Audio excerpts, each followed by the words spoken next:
All right, everybody. Thank you so much for joining us for this newest episode of We Are Amada. And we have a very special episode today with Cherie and Jonathan Burrough, who are the owners of Amada Senior Care in San Diego. Now, this is interesting about this couple that the Burroughs existed before Amada franchise existed. I know that kind of sounds funny, but I want to get into this story that you guys were part of Amada even before I was around or before Amada Senior Care franchise existed. And so, by the way, guys, thank you for being on the show. Appreciate you being with us. Thanks for having us. Absolutely. Yeah.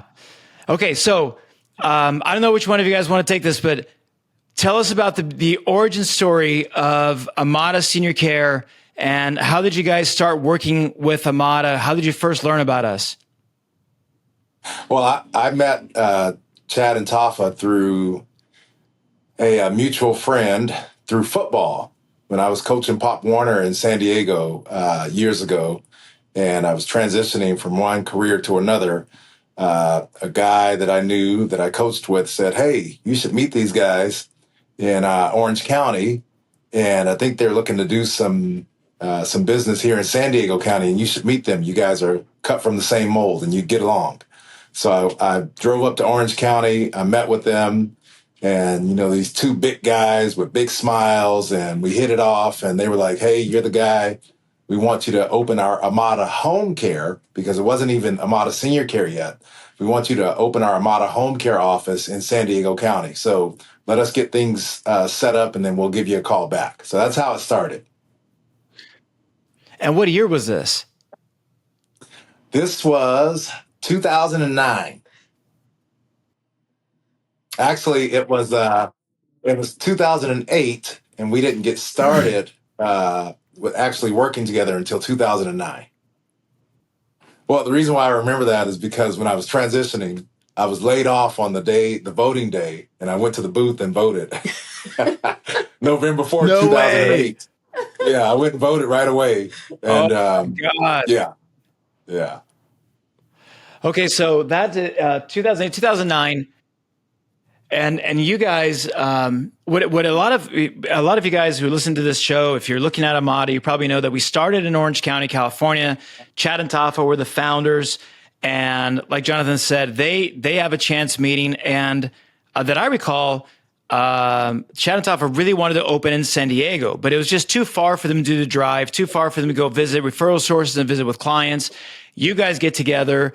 And you said yes. You said, "Okay, I'll do it. I'll go build San Diego." Now, did you have experience in home care, healthcare, senior care, anything like that before Amada?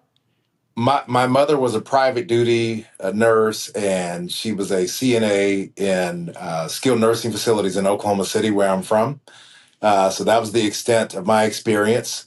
My only other sales experience was inside sales and somewhat of sales and customer service in the mortgage business, but I didn't know anything about home care from this perspective. That's fascinating. And by the way, part of the reason I think you guys really hit it off is Tafa played in the NFL, you played in the NFL. Was there somewhat of a connection there as well, right? Yeah. So, I'm 6'4", 6'5", whatever I weigh. And I walk in and I see these two big guys, and, I'm having to look up to them, me being pretty tall. I think Chad may be the tallest, but Tafa's clearly over 6'5", and Chad close to 6'6".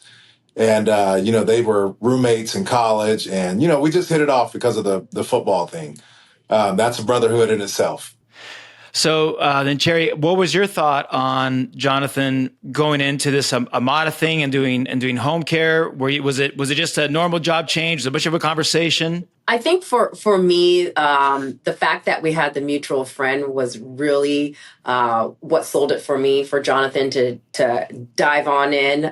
The trust that we had with him.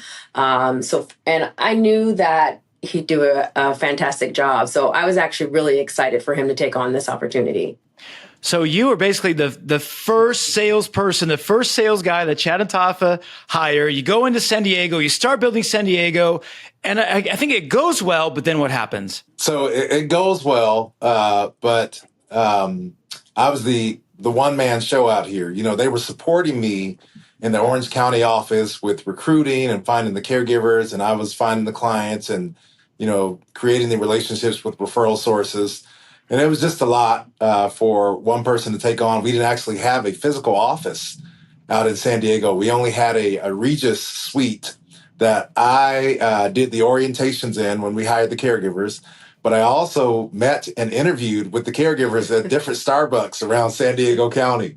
So I was doing the marketing, I was doing the interviewing, and I was doing the orientation all by myself in San Diego. So, you know, they were supporting me as much as they could from there, but we didn't have an office set up here. So, you know, I was really there from the beginning, bro. I think the beauty of Amada now is that, and I won't go too much into the story with meeting with Jared Turner, but a lot of the lessons that they learned or knew that why they would be successful with franchising were things that they learned that were not provided when I was here in San Diego. Yeah, and that is really an interesting topic that, in a way, you were the first kind of franchisee of Amada, because even though you were an employee, it really was like your own business, right? From what I understand, the pay wasn't great. You're on commission. You were running the place, right? I mean, you were, and what they realized was, man, it would be amazing to be able to have somebody there, but there's a lot of things that didn't work.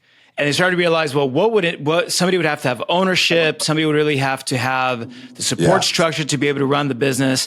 So then fast forward, you now come back to Amada as a trainer, because we start growing throughout the country in the franchise space. And Chad and Tafa reach back out to you and say, hey, listen, would you come back to Amada and now become the national trainer? It's so interesting that and when you got that phone call about coming back and being a national trainer with us, what were your thoughts? So it was just having lunch with Chad and Fred Ehlers, our former business partner. It was just having lunch and introducing Fred to some of my accounts that I had in the industry. Now, the interesting thing at that time, I was not even in the industry, but I still had some of my contacts. So we met at a local restaurant to have lunch in Escondido. And as soon as I walked up, Chad said, I have a great idea. Why don't you just come back and work with us and you train all of our franchisees? And I'm like, well, tell me more about this franchise. And at the time, we were the seventh, because there was only seven. We were the seventh franchise. When I say we, it was Fred Ehlers and Janice Ehlers who owned the location at the time. And I said, well, tell me more about that and tell me more about this franchising. And he said, hey, we're franchising now. And Fred is one of the seven, but we're going to grow this into what we believe can do a great job throughout the United States for home care and for long-term care insurance. Now, keep this in mind. I knew nothing about long-term care insurance at that meeting. When I was working with them and we were Amada Home Care, we had private duty care. We sold the best caregivers. Of course, we recruited the best caregivers. But the only thing that really set us apart was, at the time, our technology, which was called heart-to-heart technology, which you could log in and log out telephonically. And no other home care had that at the time. So that's what set us apart at the time. So, and that's when I met you, was when you said yes, you come back and you start working for Amada franchise. Like you said, we now have seven. Yeah, it was only seven. Wow, that's so crazy. Yeah. Those were tough years, man, because there was not a lot of resources. We were still going, is this thing going to work? You guys you've gone through everything in Amada Senior Care, from being the first employee to the first para franchise, the experiment in San Diego, and then national trainer, training our franchise partners, and to now business owners. And you guys are always in the top 5, top 10 franchises in the nation. So with all of that history, tell us, what did it take to become successful in San Diego? I know it's been a tremendous amount of work, but I don't know what did it take to be in the top 5, top 10 Amada franchises in the country. We're at about 200 locations now. Yeah. Wow. What does it take? Yeah. Go ahead, Cherie. Me going out and constantly buying Jonathan shoes because he was always getting holes in his shoes. I said he was always pounding the pavement. I think that was the key. He never stopped, and he was so determined to build this business. And yeah, he went through a lot of shoes, literally. And that is a true statement that, the business is earned face to face, right? The hand to hand combat. You're there visiting with referral sources. And I think some people talk about the ability for us to market online, right? Like find leads online. But how much of and I don't know how much of it now, but how much of your business is leads online and how much of your business is all the referral sources that you have built?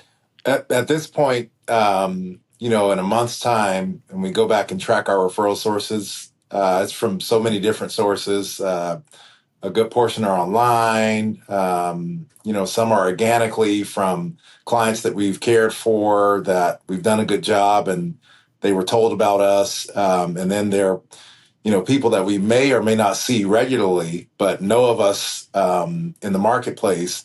And long-term care insurance comes up because we've always branded ourselves as the long-term care insurance experts after we started franchising.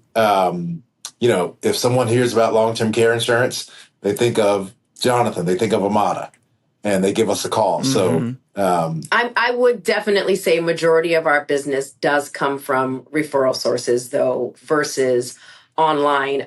Jonathan has established those relationships so well to the point to where I like to say we're kind of on autopilot when it comes to getting those referrals. We're different from a lot of other home care agencies because they hire marketers that are fly-by-night marketers, but we're owner operated, right? They know we are. They, like I said, Jonathan has established those relationships. They know he's not going anywhere. So definitely majority of the business comes from referral sources. Yeah, and that's what we see throughout the country, right? Is that you do have to spend that time to build those referral sources. It's incredibly tough in the beginning. But Jonathan, I've known you, you've always enjoyed going out and visiting and working with people and meeting people. It wasn't hard for you it's hard work, but did you ever mind going out there and visiting people and getting to know people? Probably sometimes getting rejected I don't know if you ever got rejected. Get rejected? But I mean, what was that like? Did you just brush it off? Was it, did you have nights where it's like, man? Well, so one of the things, Chad was my trainer, Chad and Tafa both, but I spent a good portion of my time with Chad coming to this marketplace. But one of the things that he taught me that I also teach others is that, Jonathan, this job is really easy because you're making friends with women. Most of the referral sources in this industry, I'd say 95, well, probably 97% of them are women. So you have to get used to having conversations with women from a man's perspective as a friend. So he trained me on that technique and that skill set, and that was easy for me.